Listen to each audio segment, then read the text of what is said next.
Ça, c'est la troisième règle, la règle des 50, 30, 20. 50% tes dépenses, toutes tes dépenses, 30% ton épargne, 20% au cas où, c'est divertissement et tout ça. Si ça ne marche pas là-bas, les 20%, tu les ramènes encore les 50%. Ton épargne doit être ta priorité. Et après, on parlera d'investissement. La quatrième règle ici, c'est la règle des crédits. Ça veut dire quoi? Tu évites les crédits à 100%.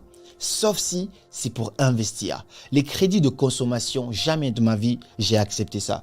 Mon téléphone, 1400 €, si je peux me le permettre, je me le permets, j'achète directement. Mais je ne prends pas de téléphone à crédit. Je ne prends pas de caméra à crédit. Je ne prends absolument rien à crédit. Soit je suis prêt à me le payer, je le paye, soit je ne le paye pas. Parce que les crédits te ralentissent chaque mois. Il y a de l'argent qui sort et chaque crédit est avec des pourcentages et des bénéfices. Je préfère gérer mon argent comme ça efficacement. Je n'ai pas à me dire, ah lui, il va me prélever ça ici, lui va me prélever. Non, non, non, non, non. Si je ne peux pas me le permettre, si cette montre-là, je ne peux pas me le permettre, alors je ne l'achète pas. Mais je ne vais pas le prendre à crédit.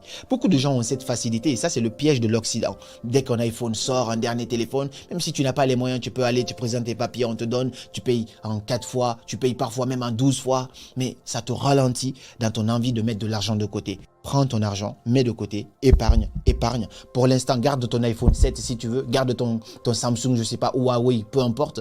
Quand tu auras les moyens d'acheter le dernier iPhone, tu iras acheter. Quand tu auras les moyens, et les moyens en fonction de ce qu'on vient de voir, si tu ne peux pas te le permettre 10 fois, n'y va pas malheureusement. Mets suffisamment d'argent de côté, sois riche au lieu de paraître riche. Donc, tant que je peux éviter les crédits, je le ferai au maximum. Les seules fois où je vais prendre des crédits, c'est pour investir dans l'immobilier par exemple. Mais je ne prends pas de ma voiture à l'époque, je l'avais acheté 16 000 €, j'achète cash.